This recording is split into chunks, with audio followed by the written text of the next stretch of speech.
very, very excited to present our next speaker, Sheri Laine. She's become a dear friend, which is makes it even more special. But Sheri has been in this field for over 30 years. She's a integrative medical practitioner. And she is just going to knock your socks off with her incredible personality and incredible knowledge on this subject. I'm really excited, and I'm actually getting to stay for the presentation for once all day. So I'm sure you're going to love what we're hearing about, the Enerqi connection. So I'm very excited. Please come to the stage. Miss Sheri Laine. Thank you, darling. Thank you for being here after a long day. I have the room a little bit cold so nobody falls asleep, because this is the sleepy hour. So if you get cold, let us know and we'll adjust, but I think it'll be great. So I've been an Oriental medical practitioner for over 30 years, and when I first got started in the field, we called acupuncture, herbs, nutrition, homeopathy, and clinical counseling alternative medicine. And for many years, if you did that, the other thing wasn't right. And I always said, it's not alternative, it's integrative. And lo and behold, 15 or 20 years later, the term integrative started to stick. Because I always knew that there was room for everything, for all great medicines. I always say, if you break your leg, you're going to go to the hospital. But if you have a pain in your back, you might not find yourself going to the emergency room unless you're in excruciating pain. For the most part, they will send you home with some Motrin, and they will put you under the category of not sick and not well. So integrative medicine works wonderfully with not sick and not well. We're not really feeling 100%, but we're not really so sick that we can't get up and go to work. Okay, can everybody hear me all right? Okay, so I coined the phrase Enerqi. I have two books. One is Living the Enerqi Connection is the second book, and the first book is The Enerqi Connection. And the term Enerqi came to me, it was one of those things where you wake up at 2 o'clock in the morning, and I had been searching for the title of my first book, and it was like, I wanted to be different. I wanted to talk about what we talk about in Oriental medicine. What can I name this book and make it interesting? And in Chinese medicine, everything is related around qi. And so I coined the term Enerqi because as practitioners, we are always watching patients as they step into the office, if you can.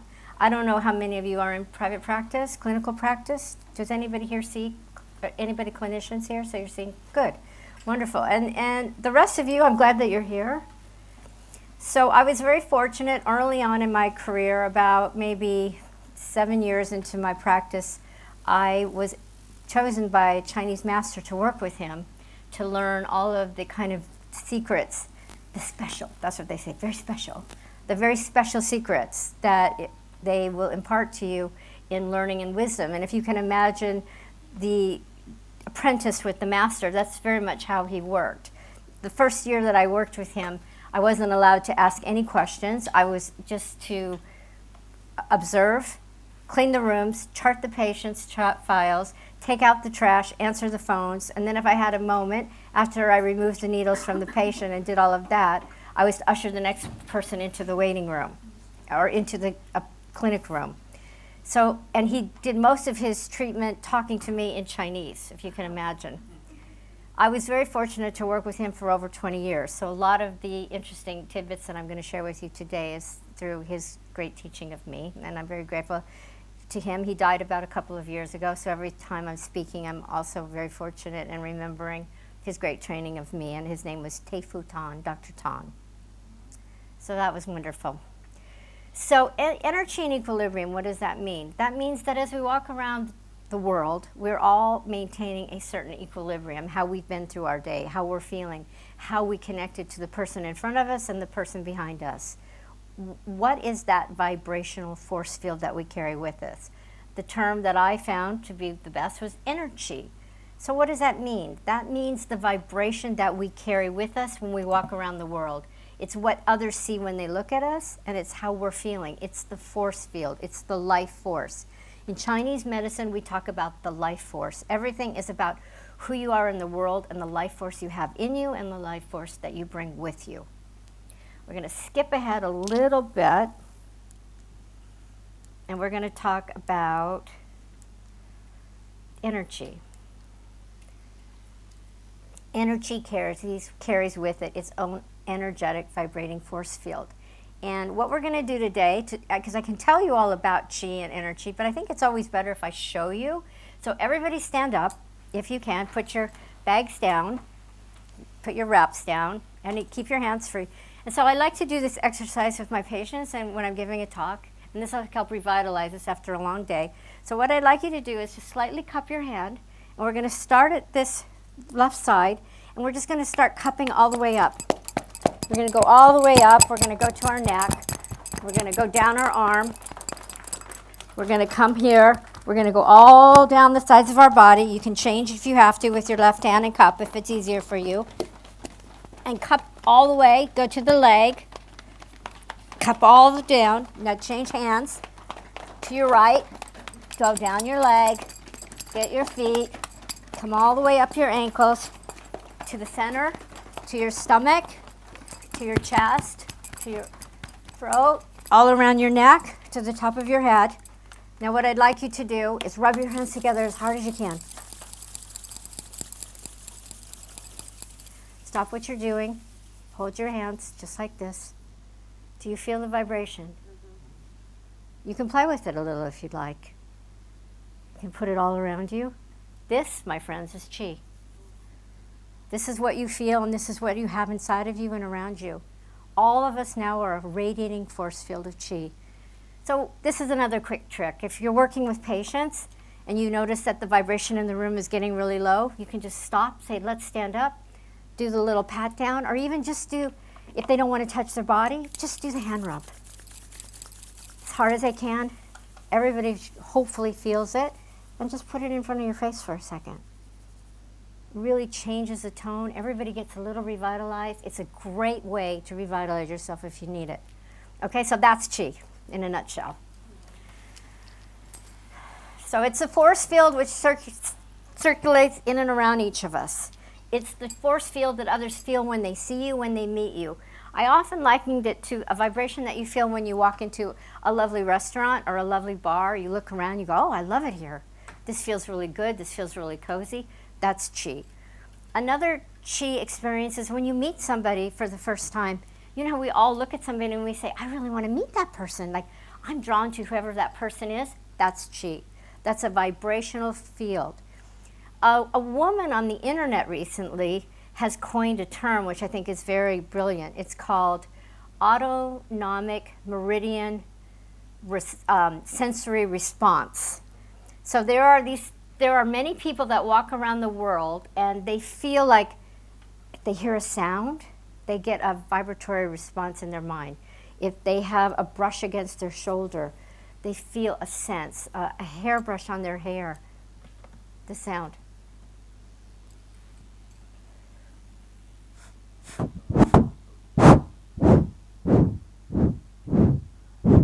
Some people are very, very affected by these sounds, and they're calling that an automatic meridian response. So what is a meridian? A meridian is lines of energy, lines of Qi, that run through our entire body, that coat our body, as I like to say, like a mummy wrapped in gauze, if you can imagine. These are all of the meridians in our body, and all of those meridians in our body carry Qi, blood, and oxygen. And those are the things that vitalize you, keep you strong, keep you healthy. So what we strive to do in Oriental medicine is at all times is to preserve the integrity of the Qi. My teacher used to say, start your observation the minute the person either puts their hand on their door, or if you're lucky enough to see them get out of the car, and as they start walking to your office, so you can see who they are and you can see how they carry themselves, what they're wearing, if they're talking to themselves, what their facial expression looks like. All of that, as you know, as clinicians, we have a little Rolodex in our mind and it's going click, click, click, click, click, click, click. These are all great ways to know what someone's vibrational force field is about and how their Qi is vibrating. Okay, and we'll talk a little bit more about that as we go on. Another very important part is maintaining your equilibrium, is understanding what it takes and what it is to understand what that equilibrium looks like. So I'm going to go back here to talk a little bit about yin and yang, because I think this is an important part of Qi and equilibrium. So if you notice the yin-yang sign, it always has a darkness and a light. And there's a dark in the light, and there's a light in the dark. And this sign of yin and yang is about the equilibrium in life. And darkness always becomes light, and light always becomes dark. Dark days always change. And qi is changeable. Yin and yang is changeable. Everything, and we'll talk about Chinese medicine for a moment, because that's mostly what we're doing. We're going to relate a lot of what this talk is about how Chinese medicine balances equilibrium, mind, mental, spiritual, sexual health, okay? So what we're going to do is we're going to talk about how yin and yang are inside of all of us and how they're inside of all of life. So yin is the deep intuitive self. If you put your hand on your stomach and you feel the rise and fall, that's your yin energy right there. It's the deep, it's the intuitive. It's the color white. If it's the kind of the lighter side.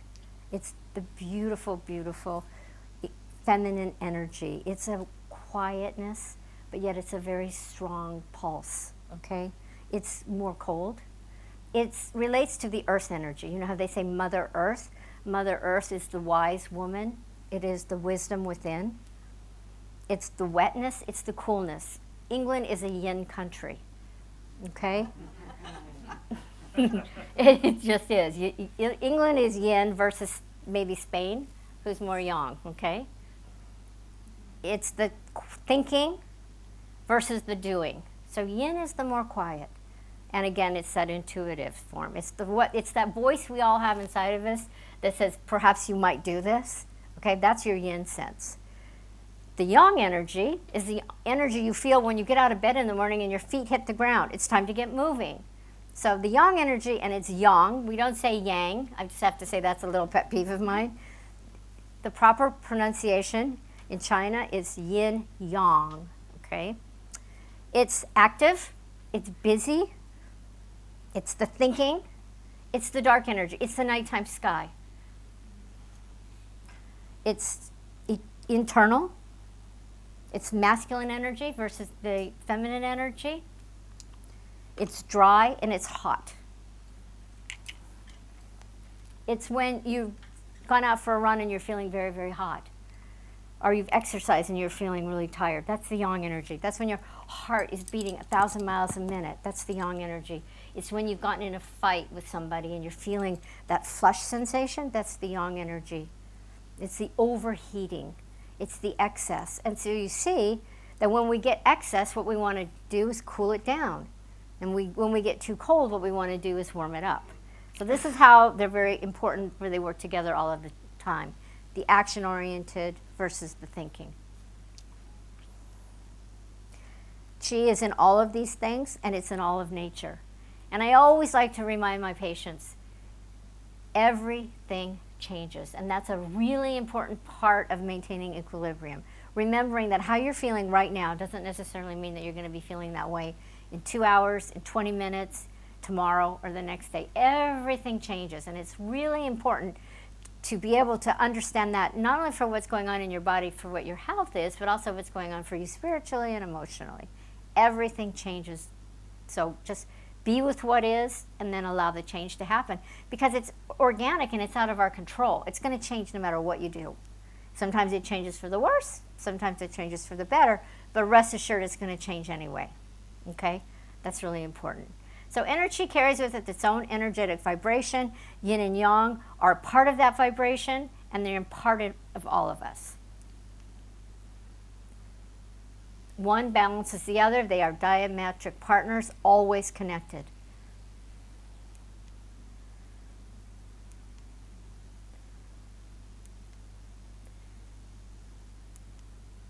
So energy changes based on how we take care of ourselves and by the lifestyle choices that we make. By having balanced energy, you're able to have a more powerful life, a more powerful thinking experience. If you haven't taken care of yourself and your energetic vibration is off, you're not going to be able to go out in the world and let your best self shine. You're not going to think as clearly. You're not going to be able to move as quickly. You're not going to be able to be on top of your game. And the main thing that we always want to do is preserve our ability to do those things in life. So it's very important that we share with our clients and with ourselves and with our patients the things that we can better do to take care of ourselves so that our chi vibration is stronger than ever.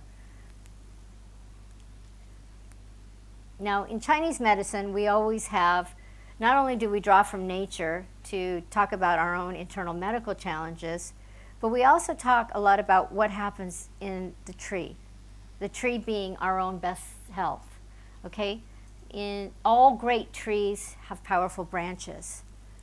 So we talk about the root and branch theory. Roots are our immune system, our chi system, and our power.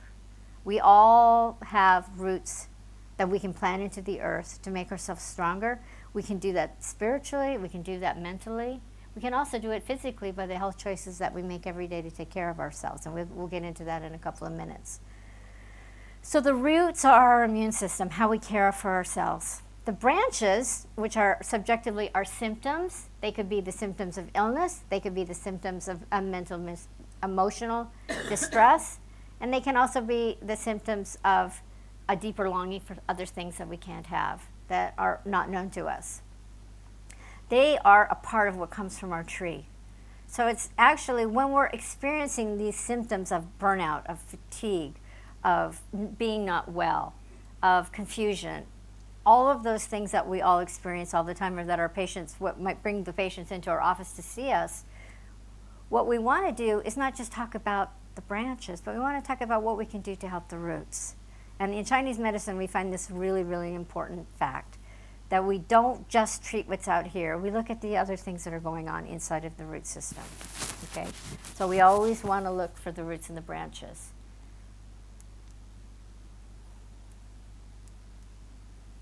Okay, we're going to get back to this towards the end, and this is an important and an interesting piece. These are all of the elements in Chinese medicine. We have fire, earth, metal, water, wood, and that's all part of that yin and yang system. And we're going to come back to this because we can talk about a little bit about what part of that we all are, because we all carry a part of that system with us all the time. But before we get into that, we're going to talk a little bit about ways to restore balance, okay? And we're going to talk about that through our diet, the exercise, sleep, sexuality, and meditation. So diet. Just as people have chi circulating throughout their bodies, food also has its own energetic chi vibration. Food is medicine, and it restores and enlivens us. So a lot of people, believe it or not, they really don't know what to eat. They kind of get in this rut of eating the same thing all the time. And I always say, eat according to the seasons. The seasons are the thing that are going to nourish you the best. Again, it's part of that yin-yang cycle. So right now we're in the season of maybe ending spring, beginning summer. So when you go into the grocery store, all of the fruits and vegetables that you see on the shelves are going to be the colors of the season, and those colors of the season are the things that are going to keep you the most healthy. So you really want to eat according to seasons and according to the rainbow diet, and that's really important. A lot of people don't know that on the outside of the grocery store is where all of the fruits and vegetables are. On the inside is where the stuff that's not as healthy for you are. So you want to stay on the outside of the grocery, and you want to shop to the seasonal foods, fruits and vegetables. Another really important habit that I like to help my patients understand is that if you do a little bit of prepping before you go to work on the week, if you have time, it really helps so that you're just not throwing the first thing you see in your mouth when you go home, okay? Prep for the week. Make sure the foods and nutrients that you need are there for you. That's really important, that you have what you need available when you're hungry, so that you choose healthy stuff rather than stuff that's not going to nourish your chi. Because when you're feeling depleted and you're really hungry, you're just going to grab whatever is available. So if you have what you need available when you're hungry, you can make better decisions when you don't think as clearly. That's a really important piece, okay? So you really want to be able to eat healthy, eat with the seasons, and have what you need available when you need them. If you can have an organic garden, that's really very important. And also, if you can't, or if your patients or your clients don't have enough money to buy organic foods, then make sure that they soak their vegetables in vinegar or when you get home, so that you get some of the residue of chemicals off them. Really, the reason you eat organically is so you don't eat chemicals in your food. So if you have an opportunity to get into the garden, that's your first best choice. Go to the farmers markets, make it a fun day, go with your family, If you can't go to the farmer's market, go to the grocery. Go to the outside aisle, get organic. If you can't do that, then soak your food. Okay? Again, as many fruits and vegetables, as many greens as you can possibly get. Exercise. Exercise supports detoxification in your body while stimulating blood circulation. Lymphatic flow, respiration, promotes sweat, and sweating releases toxins from our body. Not that many people allow themselves to break out into a sweat on a regular basis. It's very important that you let your body breathe and you let your body excrete toxins. It's really important for the lymphatic system. So make sure that you exercise at least, they say 5 times a week for 25 to 30 minutes at a time. That might be a stretch for a busy professional. So I like to say at least 4 times a week. So if you can get yourself exercising 4 times a week, 25 minutes or more, 25 would be the least amount, 40 minutes the best, and then make sure that part of that is stretching. Now, some people say, well, I don't have time, I see patients all day, or I'm just too busy. Everybody has time on their lunch break to go out and take a big, long walk around the block, for sure. Or when you get home at night before you make dinner, or after dinner. I love to take a walk after dinner because it helps you digest your food, and then you don't go to bed with food in your belly. So, that walk after meal is a really nice way to reconnect with yourself and with your spouse or your boyfriend, girlfriend, whoever, your children, your dog. So go out, take a nice walk after your meal, and then maybe you can squeeze in another 15 minutes in the day. You don't have to do it all at once. It's best if you can, but I'm pretty lenient. I say just get 25 minutes in wherever you can squeeze it in. Give yourself permission to do what you have to do. Exercise is very important. Stretching, very, very important. If you don't have time to leave your clinic or your office, stretch in your chair. Just stand up, do the little chi moving exercise that we did. Roll your shoulders, do some movement, try to touch your toes, bend your knees if you have to, but get the movement in. Because, honestly, at the end of the day, it's not going to matter to anybody but yourself. And those people that you waited for, they're not going to ask you if you got your stretching in. You're going to want to stretch because it feels good for you. And the stronger and healthier you feel and the more alive you feel, the more you have to give to your family and to your patients. So, that little piece is really important. You take care of you so that you can take care of them. Remember when you're on the plane, they say when the oxygen mask falls, put yours on before you help somebody else. Very important as clinicians to remember, we're so busy with our patients, we forget that the body in the chair is the one that's giving all the information all day long. Okay, that's very important. I speak all over the country, in America specifically, and some of these practitioners from Iowa, Nebraska, Wisconsin, they don't even take a break all day long. They're working in their chair. They're like 40 or 50 pounds overweight. They forget to take care of themselves. So the biggest gift we can give ourselves is to take care of ourselves and to have compassion too. I love myself just as I am. I'm going to go stretch now. Okay? That's really important. Exercise stimulates the mind, promotes hormone production, and enhance well-being. When we exercise, we release the endocrine system in our body, and the endocrine system promotes healthy hormones. So it's like a cascade of good feelings that comes down through your body, through your hormone production, through exercise. And it's really that simple. Get good hormones through your exercise. Most people need more sleep and more rest. I have met so many people in my 30 years of practice that say, I'll sleep when I die, I'm too busy. No, you're actually making yourself die sooner by not getting enough sleep. Sleep is a gift that you give to yourself. It's when your mind turns down. It allows your cellular debris to leave your body. But for the most part, it allows you to calm your central nervous system. Studies abound onto the importance of sleep. Do not rob yourself of sleep. Make sleep a priority because that is also where you maintain your youthfulness and your chi and also your immune system. It's how you can get yourself better when you're getting sick is by just getting enough rest.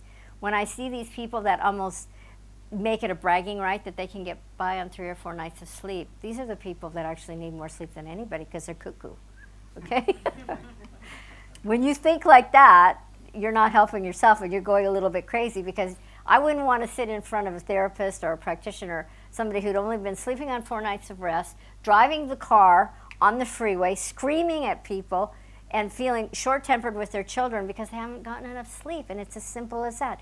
Give yourself permission to rest, okay? Vibrant health and the ability to sleep restfully go hand in hand.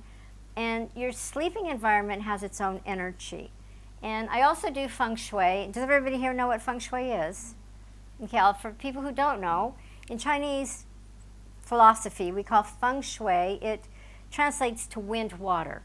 So if you think about the wind and you think about the water, you hear the sound.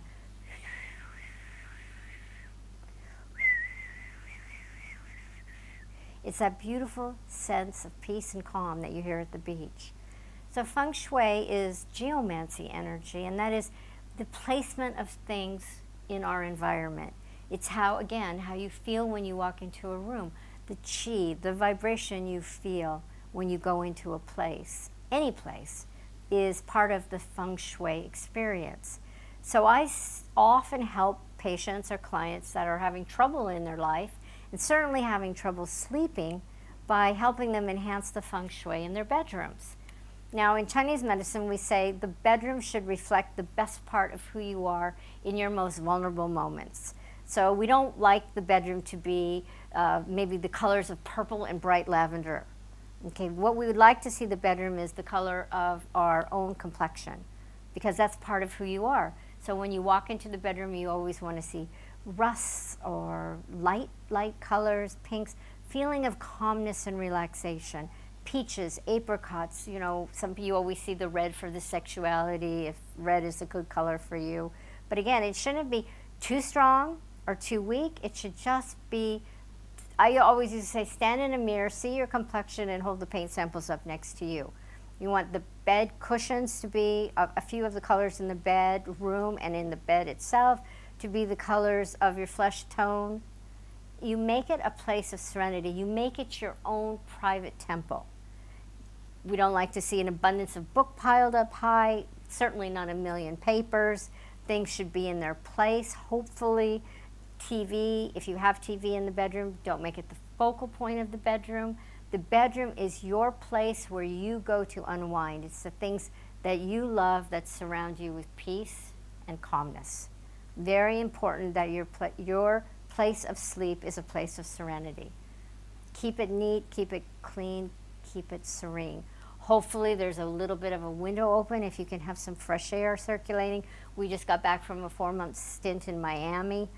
It's very hard to leave the windows open at night because it's so hot and it's so humid.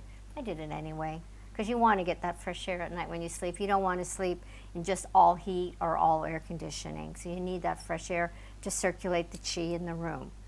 Make your bedroom a place of meditative relaxation.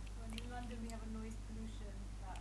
Yeah, well, I guess if you're on the street, maybe you leave somewhere downstairs. Maybe you leave a window downstairs in the kitchen so you get some fresh air in. Okay? Acupuncture alleviates stress disorders. Has anybody not had acupuncture here? Oh, good. Okay. So you know, I don't know if anybody was in the Raquel Lerner talk. A couple of people were. She was talking about the vagus nerve. The acupuncture, one of the points in the ear in the auricular acupuncture goes right to the 11th vagus nerve. So when we give acupuncture in the ear, it stimulates the vagus nerve that helps everybody relax and helps them calm down and puts them in that relaxed state. So if you're having a lot of trouble sleeping and you've done all these wonderful fixes to your bedroom and your house is in great fit and fiddle, you might want to think about getting some acupuncture because it will really help you to relax. Okay? Acupuncture is wonderful for resolving stress. Sure. Can acupuncture then inversely help you with your yang energy? Say you're a bit too yin and a bit too relaxed. Absolutely. It balances yin and yang. Definitely. As I said before, yang is a part of yin, yin is a part of yang. If you're running really, really hot, the acupuncture could bring the yin up and reduce the yang. You know, some of the symptoms of excess yang might be rashes, hot sweating, hair falling out, tempers, skin conditions, all skin conditions, acne, trouble digesting, stomach aches, burning stomach, just some feet aching at night or feet burning at night. All of that would be excess yang. where excess yin might be sudden weight gain or not being able to lose weight, being cold and chilled all the time. We're going to go through all of that when we get to our chart. But first, I just wanted to review all of the things that we need to do to take better care of ourselves, and we'll get to the chart, okay? Okay, so anybody have any questions about sleep? Okay, good. Moving on. I always like to say sexuality, stay juicy, okay? Sexual health is important in moving and maintaining qi. Oftentimes, as people age, they have harder time reaching orgasm, and I always say if you don't use it, you lose it, and that's the truth, especially for men, but also for women.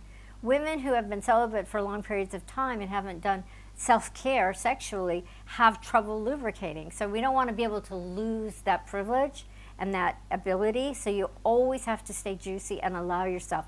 I'm not saying that as we age that our libido doesn't lower a little bit, and that would be a natural maturation process, but you don't want to totally let it go like it doesn't exist. Maybe for you, sexuality has nothing to do with your genitals. Maybe it has something to do with some other things. That's fine, whatever works for you. But don't lose that beautiful part of yourself, because that is a beautiful, vulnerable part of ourselves that we want to keep alive. And not only is sexuality very important, but it's very important for our qi, because the liver and the spleen are all connected to the part of sexual health. So we want to always work towards finding that balance and equilibrium in that part of our lives, okay? Fulfillment requires availability, communication, and awareness. Letting go of fear, shame, embarrassment, control, and competitiveness sexually is very, very important. And a lot of people get really stuck in this sexually.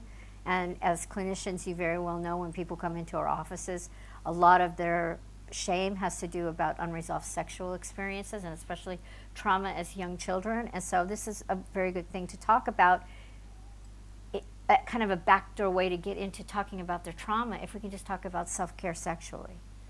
Because, then we could say, well, I wonder how you're feeling about this for yourself. What does that look like? And oftentimes, if we're just talking about self-care, we can find out a lot about what's going on for them in trauma. Because a lot of people that have suffered a lot of trauma have a lot of trouble in self-care. So this is a really great way to deal with that patient. Yes?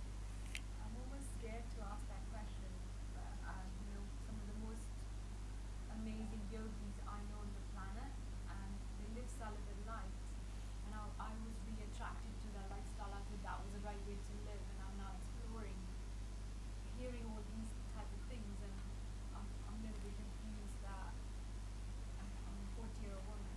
It's little. So you're just starting to explore. No, you're safe here. It's all a bunch of chickens. We're here all together. I felt that was the right thing to do, live a celibate life, and that's the normal thing. I really believe that.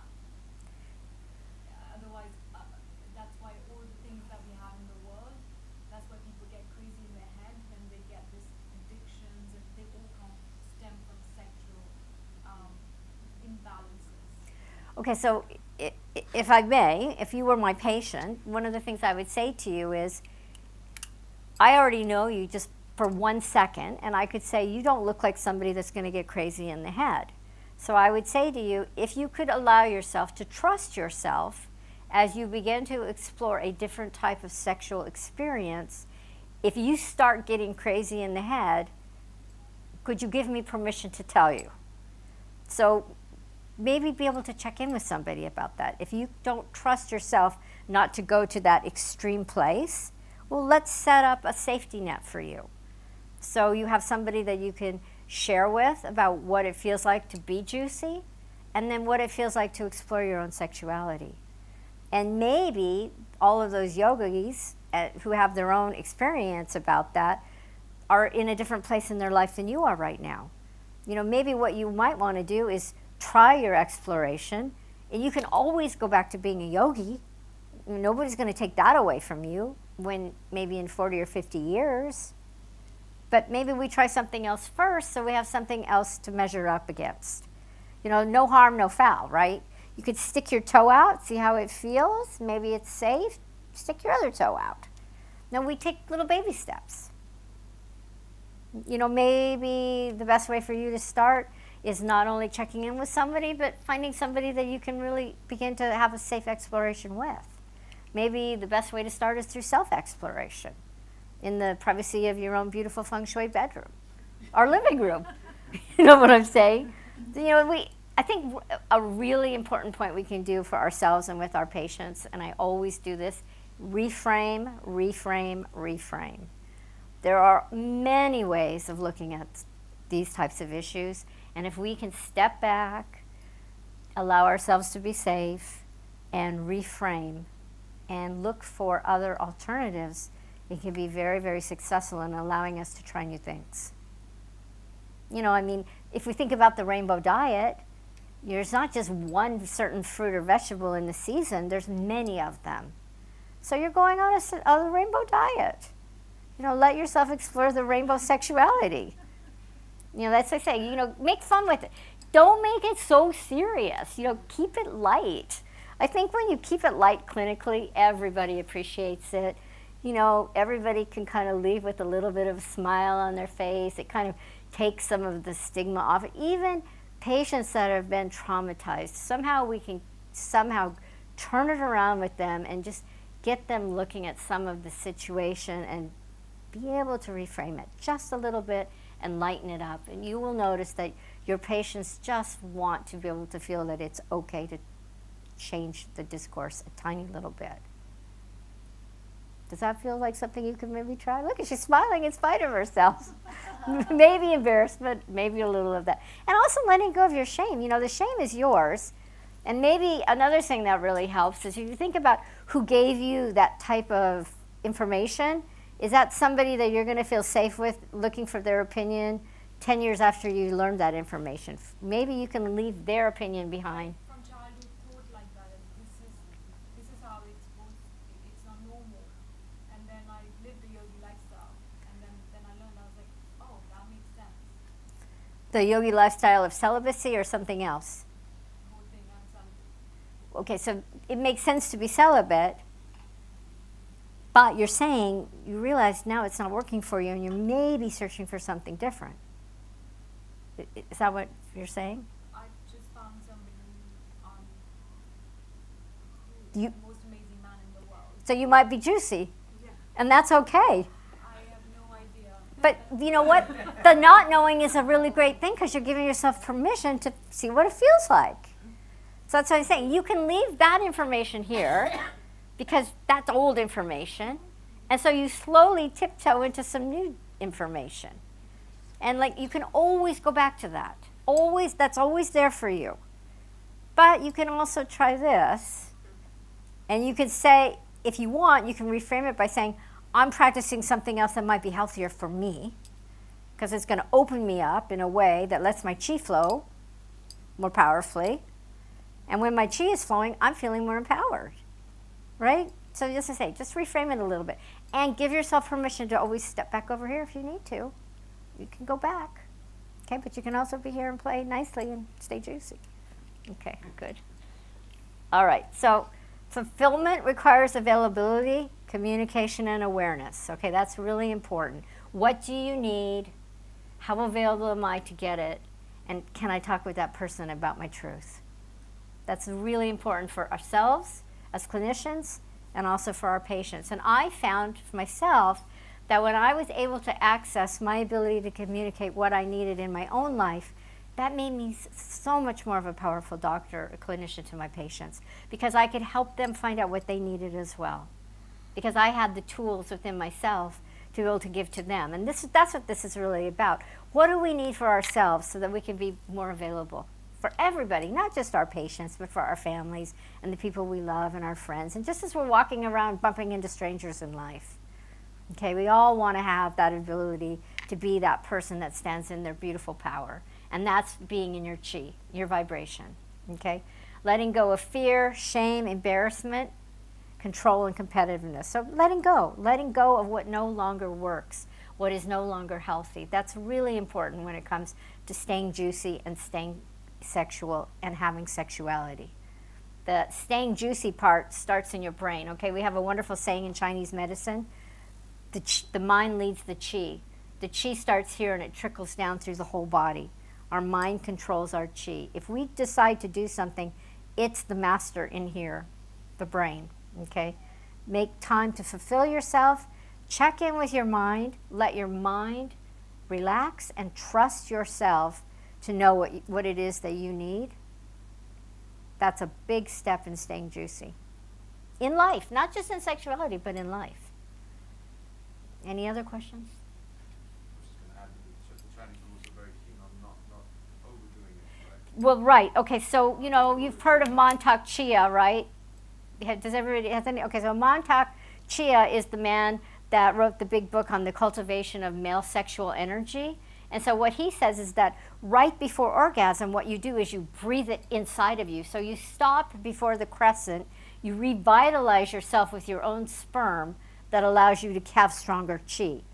Now, some people would argue that's not the most fulfilling way to lead your life, but maybe what you want to do is you always want to stay balanced.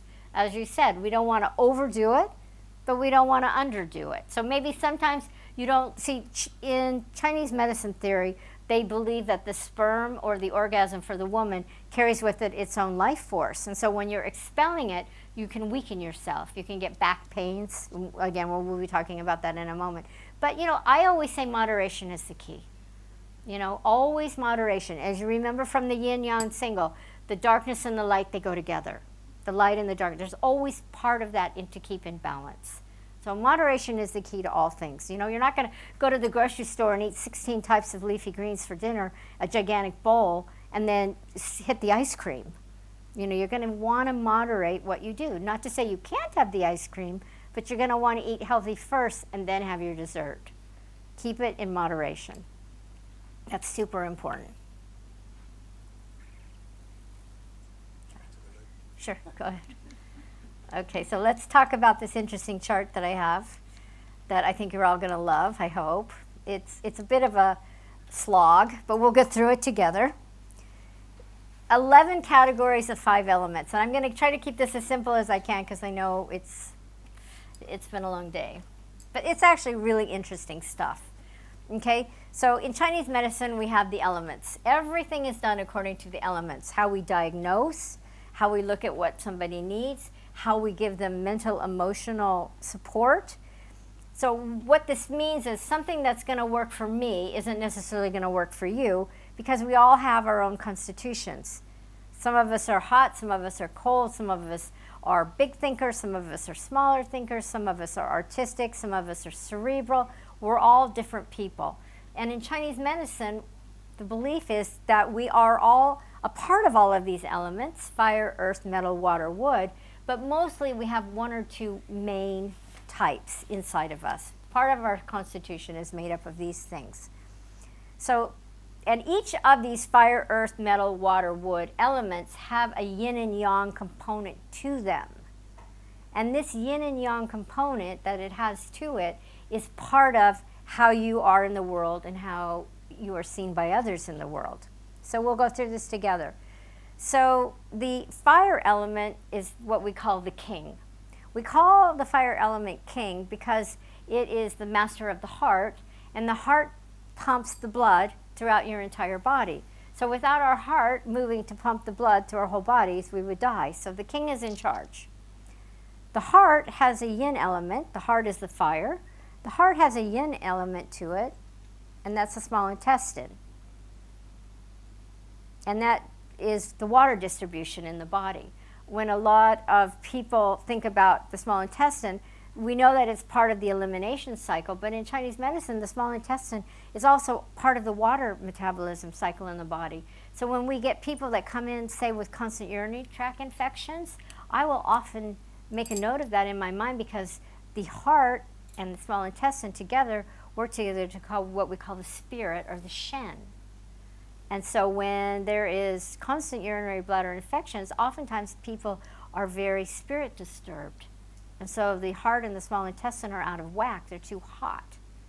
And the best way that I can tell you about the picture that you would see of a shen disturbed person is when we see these homeless people walking down the street and they're shouting out loud and they're talking to nobody in particular. that's a sign of deep Shen disturbance, heart-spirit deficiency. So that's the kind of picture of the person. A lot of times you see these people, they'll be walking barefooted, they don't have on a lot of clothes. These are the people that when it's freezing cold outside, they only need a light jacket. They're so hot.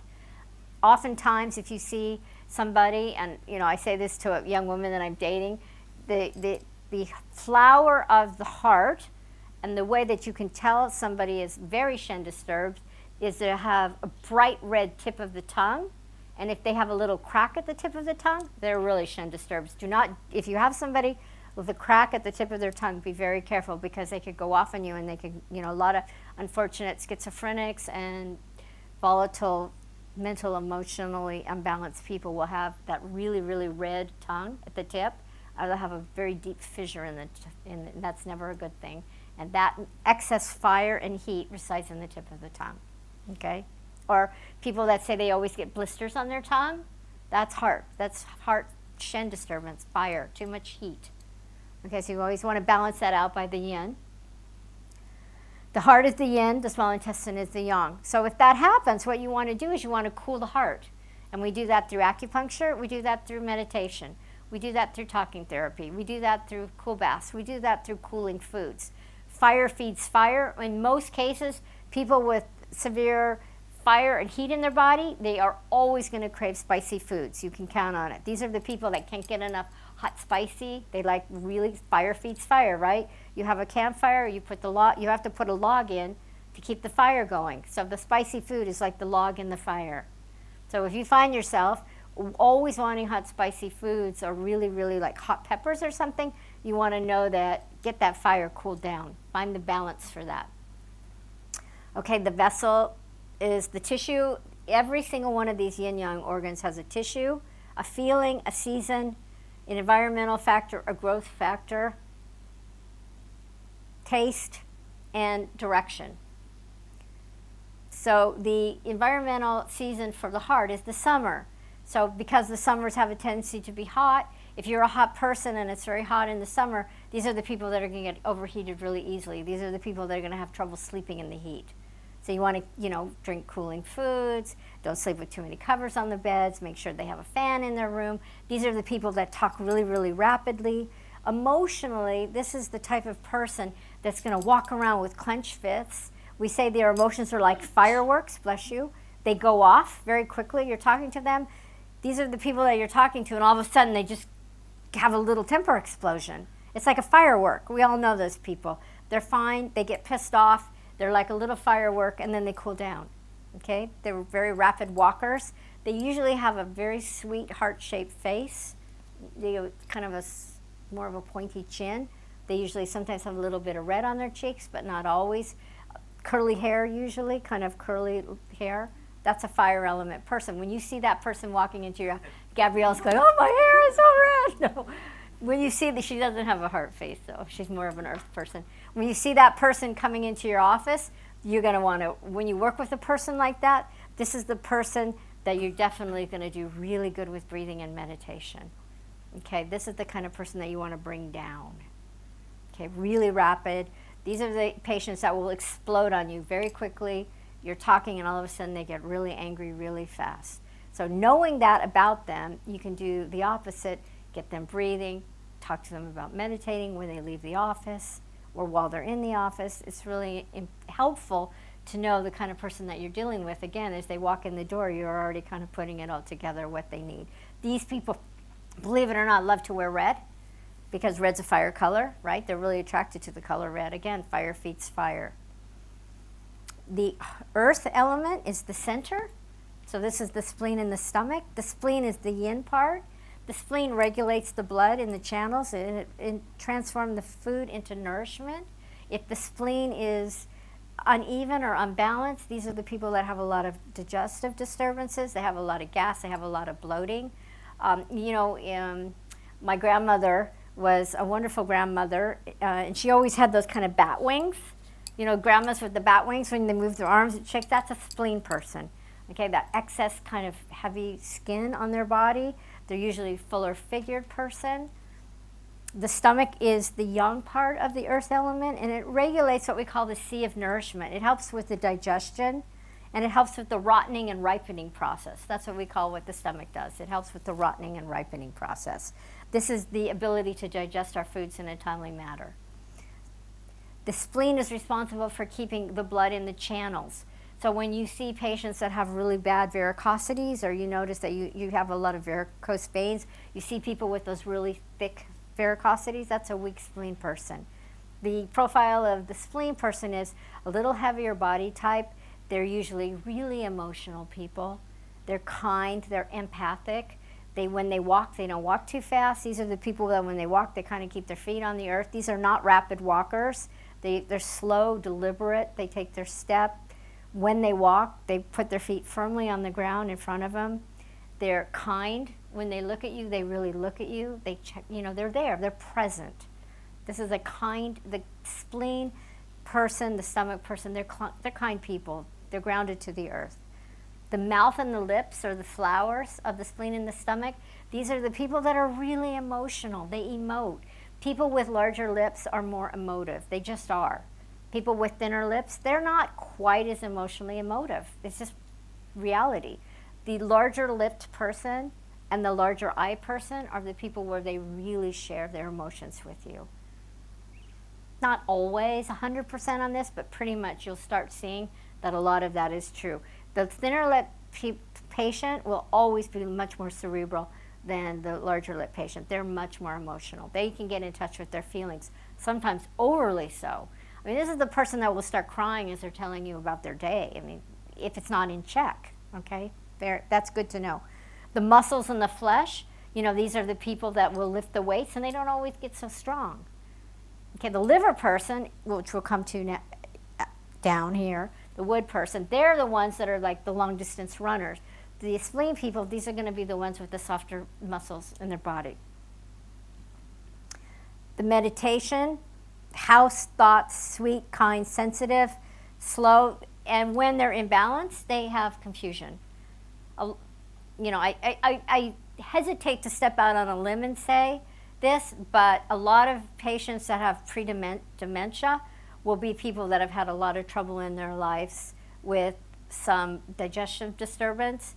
And sweets and sugar is a big part of the spleen personality. They crave sweet. That's the taste, is sweet. These people love sweets in any form, and they'll have sweets as much as they can. Okay, these are people that have a lot of trouble making decisions, although the gallbladder and the liver is what we call the general. It's a decision maker, but when the spleen is out of whack, these are people that can get very, very confused. It's a sweet smell. Sometimes their breath you smell when you get close to them. Sometimes you smell people and you can smell the sweet in their breath.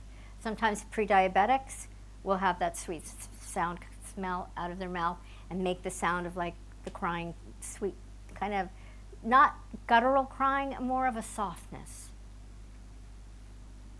And it's the middle, okay? It's in the middle. The middle, what we call the middle, is the prime minister. Okay, the prime minister is a decision maker.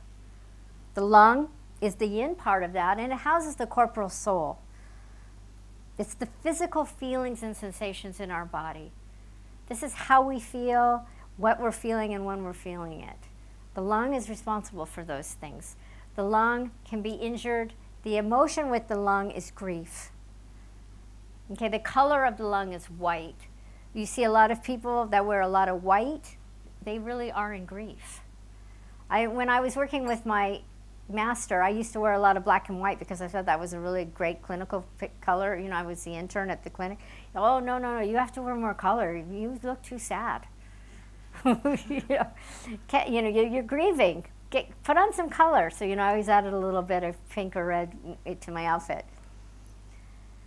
So the large intestine is the official of transport. We all know why that is, because it's the elimination. So it's transporting all the fuel and fuel out of the body.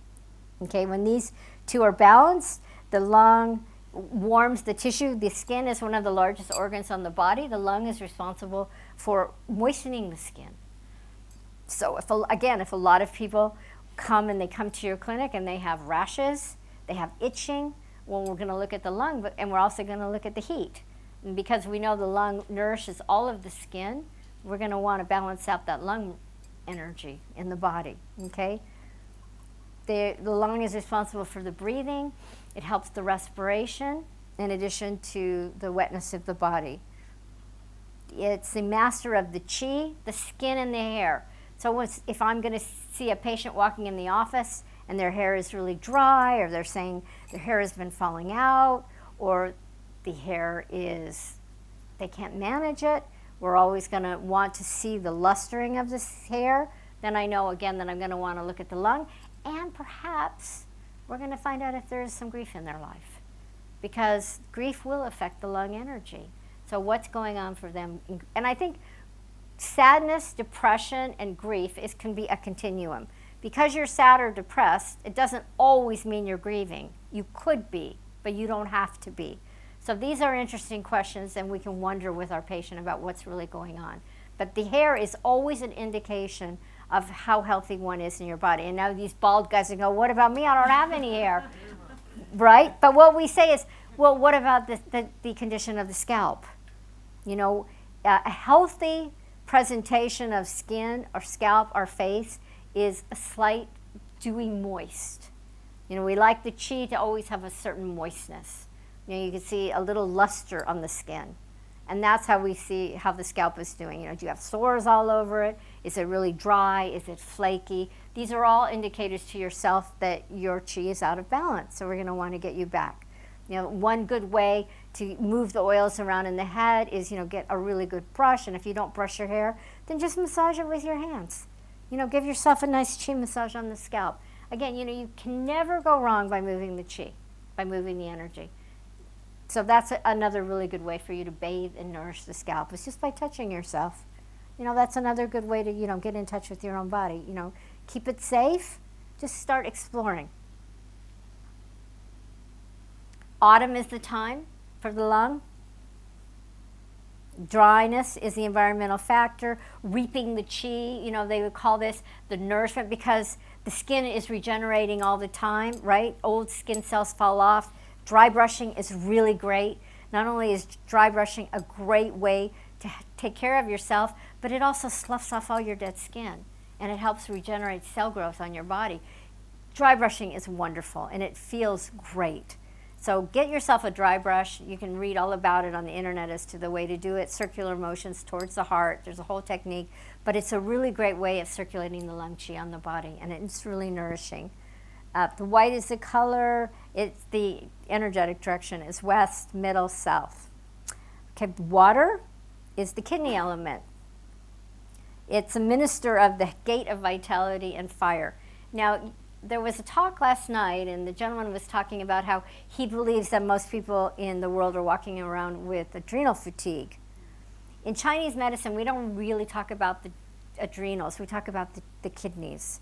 So while the adrenals sit on top of the kidneys are really the battery pack of the body. So at all costs, we always want to conserve the power within the kidneys. We believe that is the most important thing. And the way we take care of the kidneys is the way our whole body works. Because you never want to do anything too much in excess, because you're not taking care of the kidneys. Okay, so it's very important that we care for the care and feeding of the kidneys. Oftentimes we will see children, you'll see children that fail to thrive, children that are really cold, children or adults with dark circles under their eyes. These are all people that are kidney deficient. And you always want to address that, because if your battery pack is low, your whole body is not going to work correctly. And so just by taking care of the kidneys, we can really elevate the qi in the body, and that's really important. The urinary bladder, we call that the outlying district official, and the urinary bladder is responsible for taking the water in the body from the lungs and also from the kidney and taking it out of your body. So that's where the outlying district official comes in. It takes out of the body. It's in charge of the smooth transportation of fluid out of the body. It's reproduction and growth. Oftentimes people that have fertility issues, they have weak kidneys. Okay?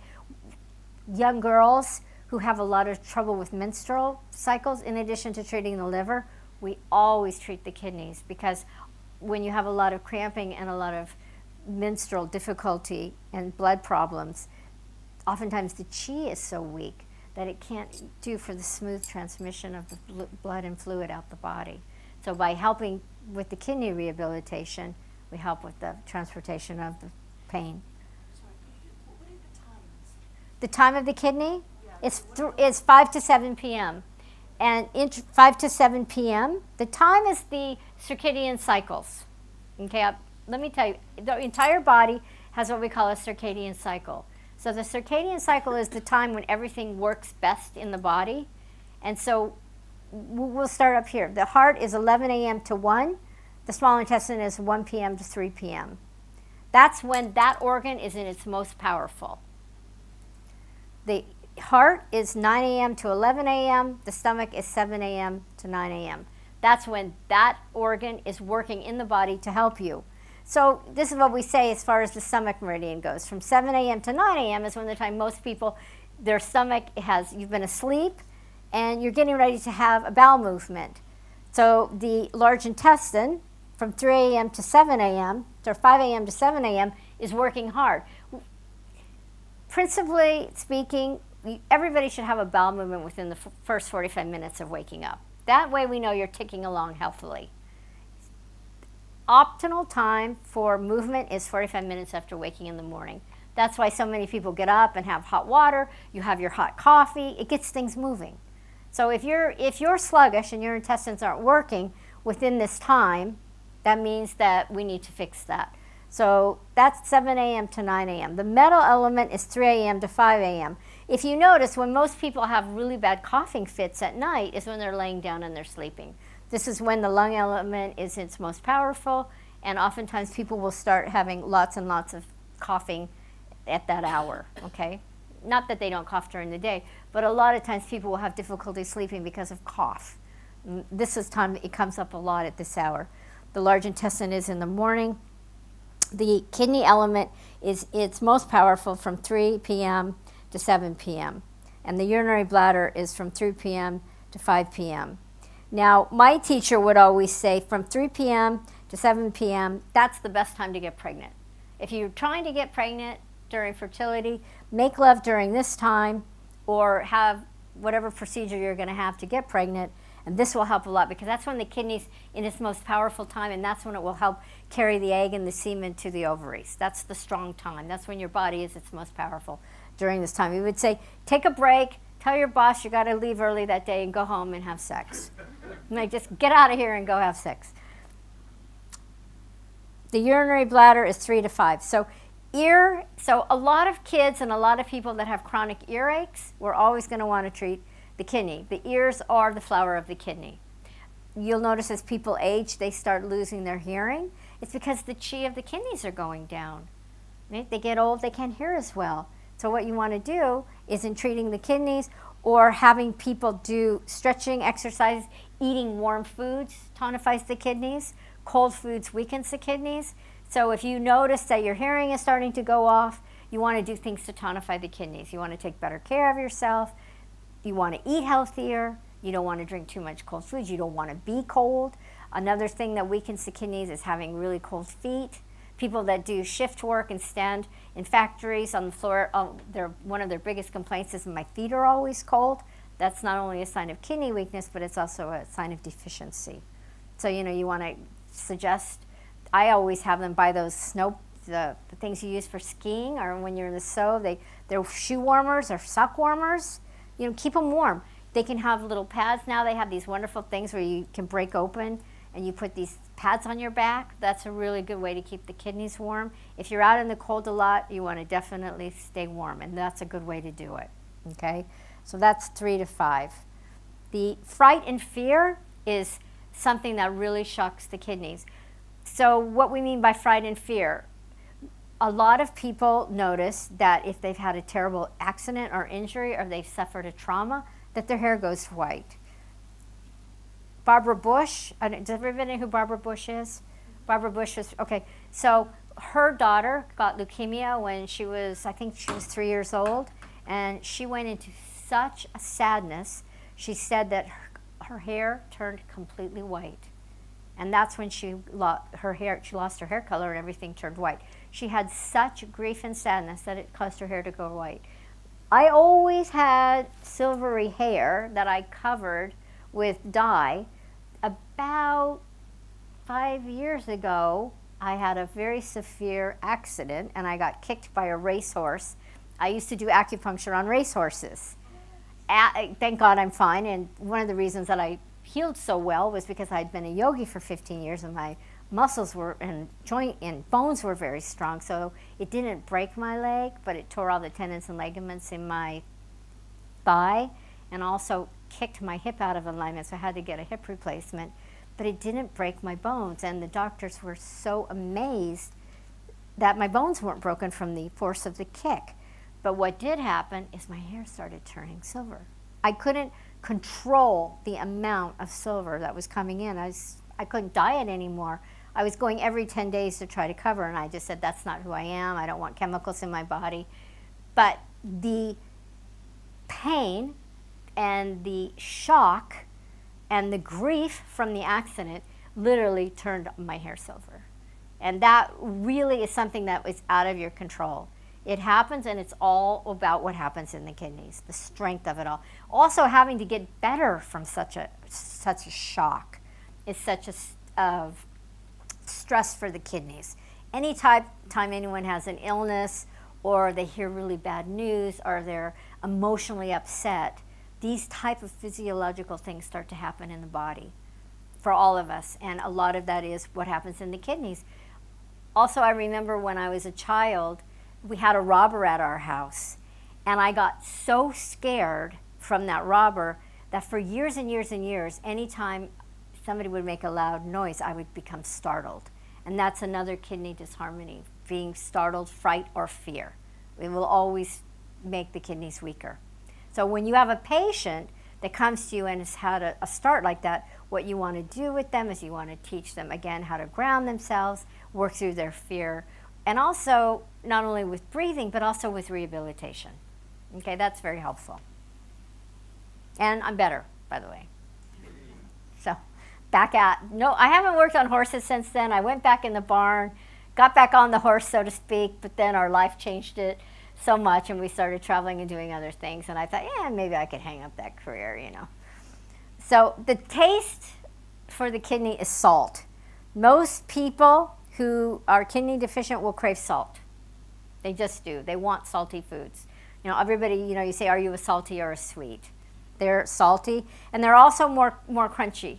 The spleen and the stomach people, they like the soft food. They like their cookies to be soft. The kidney people like crunchy cookies.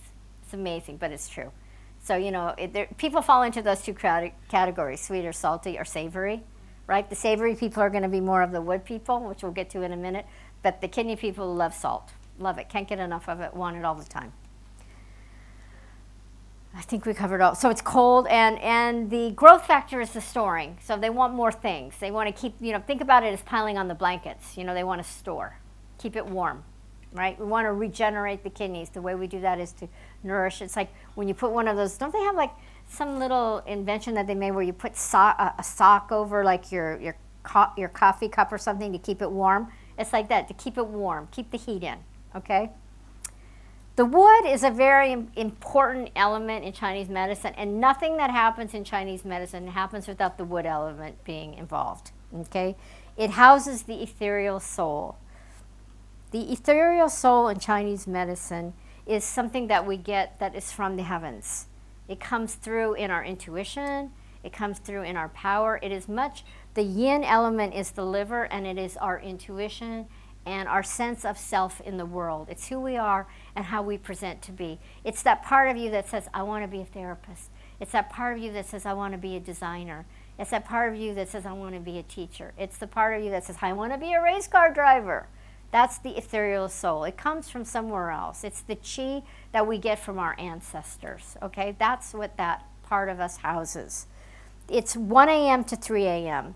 The liver comes in. We call it the general because it plans, it organizes, it coordinates, it spreads, it stores, and it sends chi and blood to our whole body, okay? It sends the blood, chi, that the spleen makes, and it sends it to all of the organs in the body. The liver is a very important part of Chinese medicine. It's very strong from 1 a.m. to 3 a.m. Most people that are, we call it liverish or have liver energy, these are the people that get the second wind. These are the people that are late birds. They cannot fall asleep before 11 o'clock at night. And if they stay up past 11, usually they can't fall asleep until 1.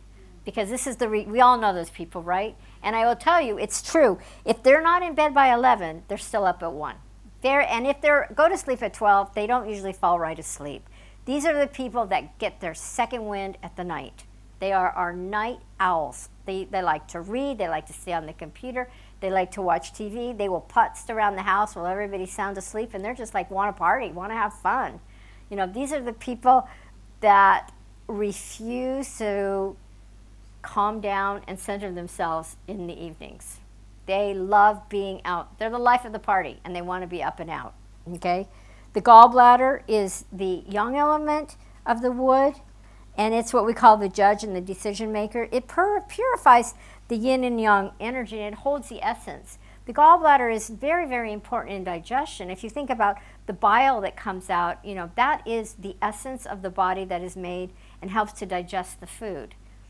People that have gallbladder excess or gallbladder deficiency have a lot of trouble making decisions. These are the people that not only can they know they want to go to dinner, but not only can they not tell you what restaurant they want to go to, but they can't even tell you what it is they want to eat.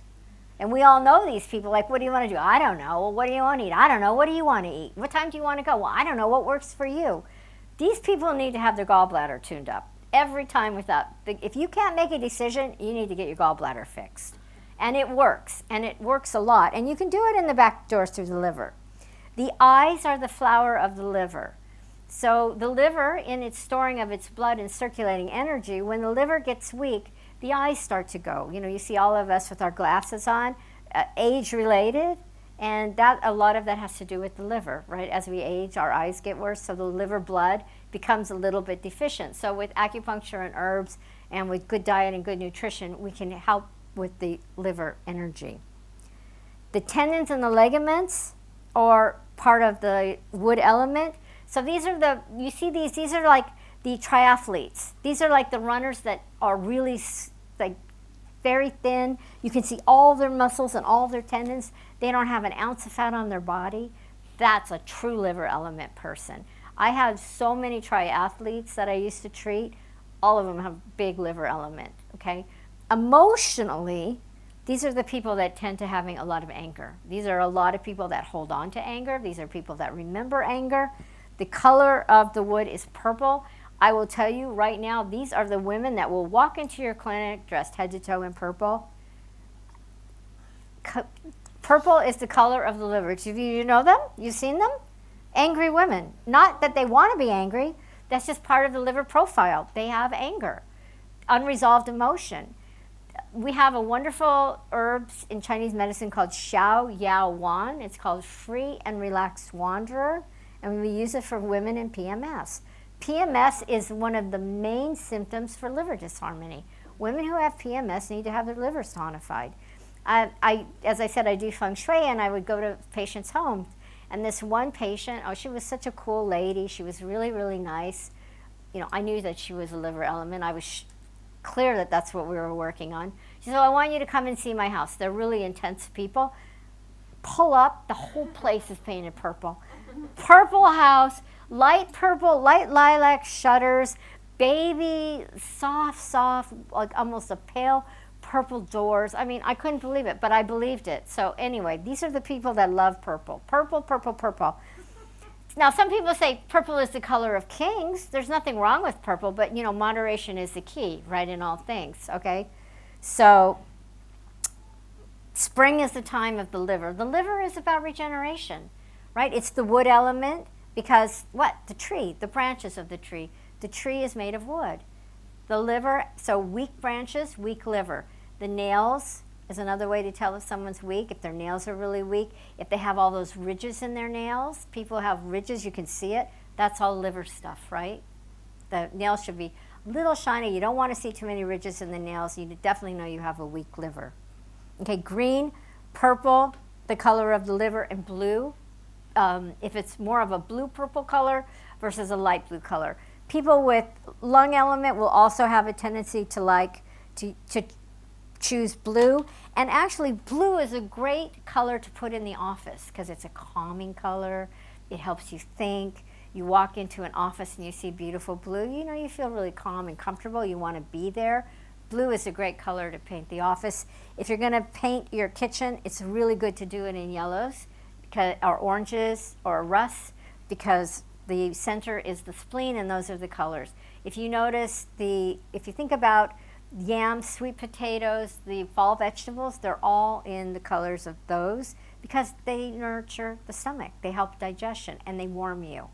Okay, so elimination colors in the bathroom, again, you want to have those more of earth colors rather than the purple. Okay, I've gone into people who have purple bathrooms, and guess what? Mostly they're always constipated. I'm telling you the truth. They don't eliminate well because they're, you know, so in Chinese medicine, we look at the tongue for diagnosis. A person with a purple tongue will always be stagnant. When I say stagnant, that means that energy is not moving through their body perfectly. When I look at your tongue, and I will always take your pulses, in Chinese medicine we have 12 pulses. I will always check the pulses, but really I can tell everything about you by looking at your tongue. And when I see purple, I know that you're not moving your bowels properly and that you're stagnant and that you're stuck. You might be emotionally stuck, you might be physically stuck, you might be spiritually stuck, but you're still stuck. So we got to get rid of that stuckness, and the way we can do that is through diet, meditation, acupuncture, exercise. So we don't want to see any purple. I always say I like to see a tongue that looks like a beautiful piece of steak. Okay? If you're in the grocery store and you're buying a person of purple and blue meat, I don't think anybody's buying that steak, okay? So look at a tongue. A healthy tongue is the color of a beautiful fillet, a nice steak, that red, pink. It will have a little bit of a white coat on it. It's not going to be overly bright red. It's going to be that nice, healthy color. Okay, so that's what we want a healthy tongue to look like. I have had men call my office and say, please see my wife. She is so upset, and she's always upset and angry the same time every month. And I will always treat the wood element. Always, always, always. And the best thing you can do for your patients with PMS is you get them exercising. Walking is the exercise of the liver. So if you can get them out walking every day, again, 25 minutes is the least amount, 35 minutes, make it fun, get together with a couple of girlfriends, take the baby in the stroller, get out walking. Walking will help that anger, it will help calm everything down, and the best thing to do if you can is to get out in nature. But what's nature? It's green, right? Green, wood, liver. Not only is nature really good for the inside, it's also really good for the outside because you're looking around at nature and you're feeling calm and you're feeling happy. You can take that nice, long, deep breath. Yes? Is there anything you can do, like, for puffy eyes? Because Wait, I'm sorry? if you've got puffy eyes, is that implicated? If you have puffy eyes, that's usually kidney, okay, because that's a water metabolism, right? So, you know, as I said, the dark circles, the puffiness is the kidney not circulating the qi properly. Where the lung element would be more for coughing, for sputum. Although also we would look to the spleen if there's a lot of excess sputum, because that sticky kind of phlegm that we have is because the center's not digesting perfectly, so it's putting back up the sputum. So, you know, as I said, they run into each other as fire and earth, metal, water, wood. It's all part of nature. They all go together, all of these. But these are some of the main things to look at. And you can look at yourself, look at your life, look at your house, look at your clothes, and you can tell what your own constitution is just by looking this. You know, Ayurveda has the Vata, Pitta, Kapha. That's the constitutions. Chinese medicine has this. In Western medicine, we have somewhat similar constitutions, but we look at it very much differently. We talk about more of the pathology of the organs themselves versus more of the colors, the sights, the smells, the cravings. This is a little bit more intense. Does anybody have any questions? It's a lot, I know. Go ahead. I just wonder what happened. A friend of mine had his gallbladder out. Mm-hmm. So then are you able, what happens? So the thinking of the gallbladder in Chinese medicine is you're still going to have the vibrational experience with the gallbladder. Even though the gallbladder has been removed, you're still going to have digestive disturbances. They might still have some decision-making problems. There might still be some residual anger because the gallbladder is connected to the wood and the liver. So they still have to exercise, eat healthy. Nothing really changes. Obviously, whoever diagnosed the gallbladder removal for your friends, maybe he had a lot of gallstones or the bile ducts were clogged. But all of that's diet related. It really is. I mean, it's just, they don't necessarily have to be overweight, but a lot of people that have gallbladder problems also have a lot of problems with digestion. I suppose my question is, as the gallbladder is removed, then is the acupuncture able to still Yes. incorporate Definitely. the balancing? Not only will it incorporate the imbalance, it will actually help the kidneys and the liver be stronger because of the weakness from the removal. Again, in Chinese medicine, we really never like anybody to have their organs removed unless it's absolutely just no other decision is right. And we're talking about hysterectomies, all of those type of things, gallbladder removal, spleen removal, because you still have the energetic pathway of all of those things in your body. Just because it's gone doesn't mean the meridian, the pathway, isn't still here, okay? It's all still there. You hear of phantom pains, right? Everybody's heard of that. Does everybody know what that means? So, just because you cut the arm off doesn't mean you don't feel the pain there. That's all part of that vibrational medicine. It's all there. Liver problem seems to be the most common one in addiction, isn't it? Because alcoholics' liver gets damaged and hepatitis. Yes. It's Well, the most common one. it's a common one, but the good news is that the liver regenerates itself every 21 to 30 days. So even though they might have hepatitis, they will always have that virus in their body, but they can regenerate some of the liver cells, okay? Not always, but for the most part, we really can regenerate the liver. I mean, we've all seen those addicts that look so bad when they go in for treatment, and 6 months later, it's like a new person walks in the door. So they've been able to regenerate some of their organs, and that's really important. To know that, I was very lucky in the probably 84, 83. I was able to see Deepak Chopra speak before he was popular. And one of the first things he said is that quantum physics is about the regeneration of all cells all the time. And you and I and everybody in this room is nothing but a quantum physics of a cell walking around in an energetic vibration. And now, everybody who's doing any healing work is always talking about or thinking about the vibrational force field. And Deepak Chopra, they thought he was crazy when he first started talking about it. But really, we all are just an energetic pathway, always being revitalized. And as I said when we first started, everything changes all the time. What happened here is not necessarily what's going to happen there. It's all about regeneration and growth. It's all about the liver. Nothing happens without the liver. The liver is constantly regenerating and growing, just like the roots of the trees, just like spring becomes summer, summer becomes fall, fall becomes winter. It's all part of the plan of movement. I read somewhere that some liver is the seat of emotion. The liver is a seat of motion because, again, the people that have liver disharmony have such anger and disharmony in being able to attach to their feelings. So rather than be able to emotionally think about what's going on, with the liver imbalance, it's that explosion of anger. So when you calm that down and when you revitalize the liver and when you get energy moving, they can think again about what's happening emotionally. So Alcoholics numb the liver. alcoholics not only numb the liver, but just stop the liver, right? So that's why what we want to do with the alcoholic, and some people can be alcoholics and be able to drink again, and some people can't. There's always those two schools of thought saying, can we drink or can we not drink? That's between the alcoholic and their practitioner. But what we do know is they have to get their liver healthy again, no matter what. That's really important. Any other questions? Really Sure. practical. I'm completely inspired. I'm really interested. Oh, great, I'm good. I'm curious. so It's glad. just I for love that. myself, Great. Other people, it's just like, wow. But also, you travel, you're not there.